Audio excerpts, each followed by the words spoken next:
ధనుసు వారికి కనుక చూసుకున్నట్లయితే ప్రస్తుతం అర్ధాష్టమ శని నడుస్తుంది. ఆ శనితో పాటు చతుర్థ భావంలో కుజుడున్నాడు. 6వ భావంలో 6వ అధిపతి శుక్రుడు, సప్తమంలో గురువు, పంచమ స్థానంలో ఆలోచన స్థానము, రాజకీయ స్థానంలో రవి ఉంటారు. భాగ్యంలో కేతువు 3లో రావు. మరి ఈ యొక్క గ్రహస్థితిని అనుసరించి మీకు ఎలా ఉండబోతుంది ఈ యొక్క పక్షంలో మే 1 నుంచి 15వ తేదీ వరకు ఏ విషయాల్లో మీరు జాగ్రత్తగా ఉండాలి, ఏ దేవత ఆరాధన చేయాలి అనేటువంటి అంశాలు చెప్తుందని నేను చెప్పిస్తుంది. సాక్షాత్ లలితాంబ వారిగా భావిస్తూ ఆ లలితాంబిక అమ్మవారి అనుగ్రహం మీకు పరిపూర్ణంగా కలగాలని స్ఫూర్తి కోరుకుంటూ, ఇక్కడ మీరు గమనించినట్లయితే ఈ యొక్క రాశికి అధిపతి అయినటువంటి గురువు సప్తమ స్థానంలో ఉన్నాడు. సో సప్తమ స్థానంలో ఉన్నందుకు కొంచెం సామాజిక సంబంధించిన విషయంలో చిన్న చిన్న వివాదాలు వస్తుంటాయి. ఎందుకంటే మరి సప్తమంలో గురువు మంచిదే కదండి అంటే, గురువు యొక్క రాశి ఏదైతే ఉందో అక్కడ శని కుజుడు కలిసి ఉన్నారు. అదేవిధంగా శుక్రుడు ధనుర్లగ్నానికి లేదా ధనస్సు రాశికి పూర్వజన్మ కర్మకారకుడు. ఆ పూర్వజన్మ కర్మకారకుడు ఎప్పుడైతే మీకు 6వ భావంలో ఉన్నాడో ఈ పక్షంలో వివాహం సంబంధించిన వాటి జోలికి వెళ్ళకపోవడమే మంచిది. అదేవిధంగా ఎవరికైనా ఏదైనా ఒక కోర్స్ తీసుకుంటున్నా లేకపోతే ఒక ప్రాపర్టీ తీసుకుంటున్నా ఆ యొక్క విషయాల్లో మీరు కొంత అడ్వాన్స్ కడుతూ ఉంటారు. చూడండి, మనం ఏదైనా ఒక భూమి గృహం తీసుకునేటువంటి డబ్బులు కట్టేసిన తర్వాత రిజిస్ట్రేషన్ చేయడం తిప్పుతూ ఉంటాడు. కాబట్టి 1కి 4 సార్లు మీరు వాహనమైన, గృహమైన, స్థలమైన, ఫ్యాక్టరీ అయినా, మిషనరీ అయినా కొనుగోలు చేసేటప్పుడు మీరు ధనం ఇచ్చే పర్సన్ జెన్యూన్ పర్సనా కాదా, అనవసరంగా మీ యొక్క ధనం ఇరుక్కుంటుందా ఏమిటి అనేది తెలుసుకోండి. ఇది ప్రధానంగా గుర్తుపెట్టుకోండి. ఇంకొకటి, ధనాధిపతి కాబట్టి 3వ అధిపతి కూడా శని అవుతున్నాడు కాబట్టి కుజుడితో కలిసి ఉంటున్నాడు కాబట్టి అన్నదమ్ముల మధ్యని భూమి మూలంగా కొన్ని వివాదాలు ఏర్పడతాయి, చూసుకోవాలి. రాజకీయ నాయకుడికి చాలా బాగుంది పంచమంలో రవి ఉండడం, ఉచ్చ స్థానంలో ఉండడం వల్ల. అదేవిధంగా ఇష్టపడిన వారిని వివాహం చేసుకునేటువంటి ప్రయత్నం కూడా కొంతవరకు సఫలీకృతం అవుతుంది. అయితే ఇక్కడ ఏంటంటే ప్రధానంగా ఈ మెడికల్ రంగాల్లో అంటే హాస్పిటల్స్ పెట్టుకునేటువంటి వారికి, మెడికల్ షాపులు పెట్టుకునేటువంటి వారికి, రాజకీయ నాయకులకి సంతానం కోసం చేసే ప్రయత్నం, పంచమ స్థానాధిపతి ఎంత మీకు శని కుజుడుతో అక్కడ కొంత డిస్టర్బెన్స్ ఇస్తున్నప్పటికీ కూడా మీకు పంచమంలో రవి అనేటువంటిది రాజకీయ నిర్ణయాలు, అదేవిధంగా ఏదైనా కొన్ని ఆరోగ్య సంబంధించిన నిర్ణయాల విషయంలో అనుకూలిస్తుంది. శుక్రుడు 6లో ఉన్నందుకు ఇక్కడ 2 విషయాలు, ఒకటి -+2 ఉన్నాయి. ఏమిటది అంటే, ఒకటి మీరు రుణం కోసం చేసే ప్రయత్నం ఖచ్చితంగా లభిస్తుంది శుక్రుడు 6వ అధిపతి 6లో ఉన్నందుకు. అదేవిధంగా బ్యాంకింగ్ సెక్టార్స్ మరియు అదేవిధంగా ఫైనాన్స్ రంగాల్లో ఉండేటువంటి వారికి ఉద్యోగ అవకాశాలు ఖచ్చితంగా లభిస్తాయి. మరియు దీంతో పాటు శుక్రుడు 6లో ఉన్నప్పుడు మాత్రం స్త్రీలతో అనవసరమైన శత్రుత్వాలు ఏర్పడతాయి. కాస్త మీరు జాగ్రత్తగా ఉండాలి. పుణ్యక్షేత్ర దర్శనాల్లో అరస వెళ్ళి, ముఖ్యంగా సూర్య ఆలయాలు, గణపతి ఆలయాలకు వెళ్ళండి. 9వ స్థానంలో కేతు ఉన్నందుకు చాలా మంచిది చెప్పాలంటే. ఉద్యోగ అవకాశాలు ముఖ్యంగా మీకు వస్తాయి, మీకు కానీ మీ జీవిత భాగస్వామి కానీ, అందులో ఎటువంటి సందేహం లేదు. మీరు వీలైనంత మటుకు ఇన్వెస్ట్మెంట్స్ మాత్రం ఈ పక్షంలో చేయకండి. 12వ అధిపతి అయినటువంటి కుజుడు శనితో కలిసి ఉన్నాడు, అది మంచిది కాదు. ఇక మీరు నిత్యము చేయవలసినటువంటిది సూర్య నమస్కారాలు, లక్ష్మీ నరసింహస్వామి యొక్క కరావలంబ స్తోత్ర పఠనం చేయండి, అన్ని విధాలుగా ఉంటుంది. ఇక్కడ మనం గోచార ఫలితాలు చెప్పుకుంటూ ఉంటాం, కానీ గోచార ఫలితాల కంటే కూడా అతి ముఖ్యంగా మీరు చూసుకోవాల్సింది జన్మజాతక ఫలితాలు. అది ఎలా చూసుకోవాలి? మీకు చంద్ర నక్షత్రము, చంద్రరాశి ఎలా ఉంటుందో, పలానా నక్షత్రం పలానా రాశి చెప్పుకుంటుంటాం కదా, అలాగే లగ్నము అనేటువంటిది ఉంటుంది. అది ప్రతి 2 గంటలకు ఒకసారి మారిపోతూ ఉంటుంది.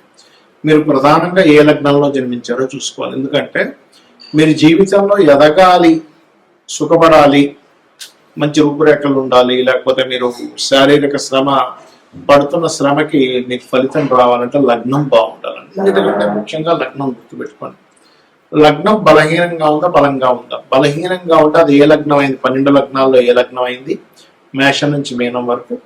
ఆ లగ్నాధిపతి ఎవరైతే అయ్యారో, ఎందుకంటే మేషము వృశ్చికానికి కుజుడు అవుతాడు, వృషభ తులకైతే శుక్రుడు అవుతాడు, మిథున కన్యకైతే బుధుడు అవుతాడు, కర్కాటకానికి చంద్రుడు అవుతాడు, సింహానికి రవి అవుతాడు, మరియు అదేవిధంగా ధనం మీనాలకి గురువు అవుతాడు, మకర కుంభాలకు శని భగవానుడు అవుతాడు. కాబట్టి ఈ లగ్నాధిపతి ఎవరో తెలుసుకొని మీరు ఎదగలేకపోతున్నారన్నప్పుడు ఆ గ్రహం దగ్గర దీపారాధన చేయండి. ఖచ్చితంగా మీ లైఫ్ లో ఎదుగుదల అనేటువంటిది వస్తుంది. శారీరక శ్రమ, మీరు శ్రమ పడుతున్నందుకు దానికి ఫలితం వస్తుంది. తక్కువ ఆదాయానికి ఎక్కువ శ్రమ పడడం కూడా తగ్గుతుంది, గుర్తుపెట్టుకోండి. కొంతమంది చూడండి గొడ్లా కష్టపడుతుంటారు కానీ ఫలితం రాదు. ఇది లగ్నం. మరి ధనపరమైనటువంటి విషయాల్లో చాలా ఇబ్బంది పడుతున్నామండి అన్నప్పుడు జాతకం లేదు, ఓం సంపత్కరి సమారూఢ సింధుర ప్రజ సేవితాయ నమ మంత్రం చేసుకుంటే ఖచ్చితంగా గ్రోత్ ఉంటుంది. అంటే మీ యొక్క ఆలోచన విధానంలో నేను ఎలా కష్టపడుతున్నాను, నేను ఏ మార్గంలోకి వెళ్తే బాగుంటుందని అమ్మవారిని ఆశ్రయించినప్పుడు మీకు ధనయోగం అనేటువంటి కలుగుతుంది. దాంతో పాటు మీ ధనాధిపతి ఎలా ఉన్నాడో చూడాలి.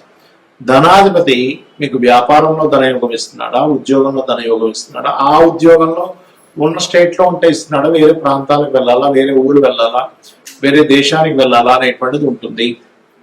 అది మెడికలా, మార్కెటింగా, లేకపోతే ఫుడ్ రిలేటెడ్ వాటి మూలంగా ఉందా అనేటువంటి చూసుకోవాలి. అందుకే చిన్నపిల్లలు చదువుకునేటప్పుడు కూడా మీ అబ్బాయి యొక్క విద్యాస్థానానికి ధనస్థానానికి ఉండే లింకుని చూసి దానికి సందర్భంగా అంటే దానికి అనుగుణంగా మీరు కనుక చదివించినట్లయితే వాళ్ళకి ఉపయోగపడుతుంది. ఆ చదువు లేనట్లయితే కొంతమంది చూడండి ఏదో చేస్తారు అని పెద్దగా ఉపయోగపడలేదంటే అంటూ ఉంటాం. అటువంటివి జరుగుతూ ఉంటాయి. అదే రకంగా అన్నదమ్ములతో వచ్చే ఇబ్బందులు 3వ స్థానంలోని. విద్య ఎందుకు అవ్వట్లేదు, చాలా మంది చూడండి పిల్లలకి లక్షలు పెట్టి స్కూల్లో జాయిన్ చేయించున్నారు, చదవలేకపోతుంటారు. ఎందుకంటే చతుర్థ భావం పాడవుతుంది. ఆ చతుర్థాధిపతి ఎవరు, చతుర్థ స్థానంలో ఉండే గ్రహం ఏమిటి, చతుర్థాధిపతి ఏ గ్రహాలతో సంబంధం కలిగి ఉన్నాడు, దానికి సంబంధించినటువంటి గ్రహారాధన చేయడము, పిల్లలకి హైగ్రీవ స్తోత్రం నేర్పించడము. లలితా సహస్రనామాల్లో అయితే మీరు శుద్ధ విద్యాంకురాకార ద్విజపంక్తి ద్వయోజ్వలాయ నమః అనే మంత్రం చేయించడం మంచిది. ఇక సంతానం కలిగినప్పటి నుంచి కొంతమందికి బాగుంటుంది, సంతానం వల్ల కొంతమంది ఇబ్బంది పడుతూ ఉంటారు. పంచమ స్థానం రుణ రోగ శత్రువుడు. ఇవాళ రేపు అందరూ ఇబ్బంది పడే దేని గురించి అంటే రుణము, రోగము, శత్రువు. ఇది పూర్వజన్మ కర్మ వల్ల వస్తూ ఉంటుంది. కాబట్టి ఈ పూర్వజన్మ కర్మకారకుడు ఎవరైతే ఉన్నారో, రోగ శత్రు కారకులు ఎవరైతే ఉన్నారో, ఇది 6వ భావం బట్టి ఉంటుంది. కాబట్టి 6వ స్థానంలో ఉండే గ్రహాలకు మీరు దానం ఇచ్చుకున్నట్లయితే మీ రుణాలు తగ్గడం. ముఖ్యంగా ఓం అపర్ణాయే నమః అనే మంత్రం చేయండి. 100% మీకు రుణం అనేటువంటి తగ్గి దిగుతుంది. ఇక వివాహం, ఇవాళ రేపు వివాహం అవ్వట్లేదు ఏంటోనండి, మా అబ్బాయికి 30 వచ్చేసాయి, 35 వచ్చేసాయి, మా అమ్మాయికి 40 వచ్చేస్తున్నాయి, వివాహం అవ్వట్లేదు బాధపడుతుంది. ఇక్కడ ఒకటే, మీకు గ్రహము అనుకూలించినప్పుడు మీరు వివాహం కోసం ఆలోచించరు. ఒక్కోసారి ఎలా అంటే 25 ఏళ్ళు 22 ఏళ్ళ వయసులో ఒకసారి అనుకూలిస్తుంది గ్రహం. ప్రతి జీవుడికి కూడా 3 నుంచి 5 సార్లు వివాహ బలం వస్తుంది. అది మన జన్మజాతకంలో సప్తమాధిపతి ఎక్కడ ఉన్నాడు, సప్తమ శుక్రుడు ఎలా ఉన్నాడు, సప్తమం మీద శుభగ్రహ అనుకూలత వస్తుందా, సప్తమంని యాక్టివ్ చేసేటువంటి మహాదశలు అంతర్దశలు వస్తున్నాయా లేవా, ఇవి చూసుకొని మీరు వివాహం కోసం ఆ పర్టికులర్ సమయంలో మనకు ప్రయత్నం చేస్తే ఖచ్చితంగా ఉంటుంది. ఎలా అంటే చిన్న ఎగ్జాంపుల్ చెప్తాను చూడండి. మీరు సినిమాకి వెళ్దాం అనుకున్నారు, మార్నింగ్ షోనా, మ్యాట్నీనా, ఫస్ట్ షోనా, సెకండ్ షోనా, 4 షోలు ఉంటాయి. అలా కాకుండా నేను అక్కడ 2 గంటలప్పుడు సినిమాకి వెళ్దాం అనుకుంటున్నానండి, నేను థియేటర్కి వెళ్తే ఎవరు తెలుస్తారు, మూసుంటుంది. అలాగే మీరు ఏదైనా ఒక వస్తువు కొనాలన్నా పలానా సమయం, పలానా మార్కెట్, పలానా ప్రదేశం. సూర్యోదయం కూడా రాత్రి ఎప్పుడో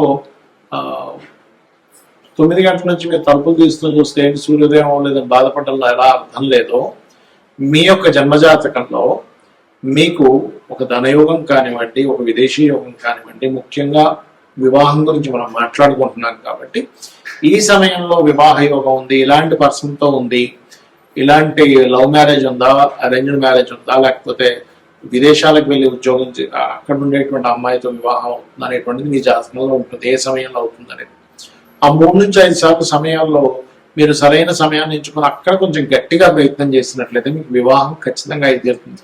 కొంతమంది ఎక్కడో 1% ఆఫ్ జాతకంలో అసలు వివాహం ఉండదు, అది వేరే కేసెస్. అయితే వివాహం అవ్వాలి అంటే ఓం కామేశబద్ధ మాంగళ్య సూత్ర శోభిత కందరాయ నమః అనే మంత్రం చేసుకుంటే ఖచ్చితంగా మీకు వివాహ యోగం అనేటువంటిది అమ్మవారు కలిగించి తీరుతుంది. మరి కొంతమంది వివాహం అయిన తర్వాత ఇబ్బందులు ఉంటాయి. అలాంటప్పుడు ఓం శివకామేశ్వరంకస్తా శివా స్వాధీన వల్లభాయ నమః చేసుకోండి.